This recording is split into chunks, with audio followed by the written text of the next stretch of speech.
Welcome to the Stress Outlet. My name is Dr. Kimberly Quinn, also as Dr. Unstuck. And I'll tell you, I'm here with the Golden Boys, and I just had to climb off the trail here to have this background. Check out the graphics going on behind me, huh? It's absolutely intoxicating.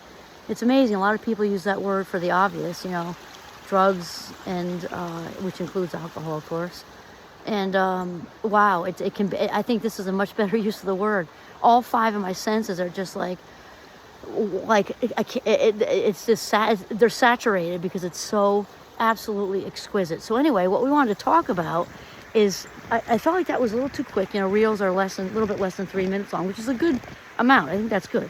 So when we're talking about this no contact thing, and I just want to expand on that because it was kind of too fast for such a big topic. So we talked about how this is like a new trend, which I don't think it's a new trend. They're talking about it like it's a new trend. It's not a new trend. Of course it's not a new trend. It's awareness of something that's been going on for a very long time, that those of us who grow up with severe toxicity were judged for.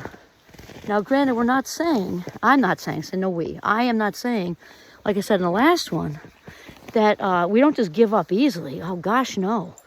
Our last college try. And for me, I can talk about this straight from the heart because it was my life. My whole childhood, it went into my adulthood. It took me probably till I don't even have a number, but definitely didn't get it in the 20s. I knew they were toxic. It took, 30s and 40s. Still, it's just like a long process. But definitely people get judgment, like, ooh, what's wrong with her or him? They're not talking to their family.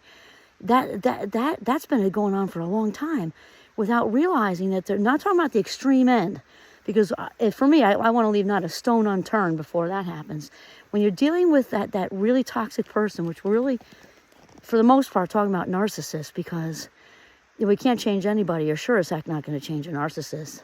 They're not going to change on their own either, more than likely, because they don't think anything's wrong.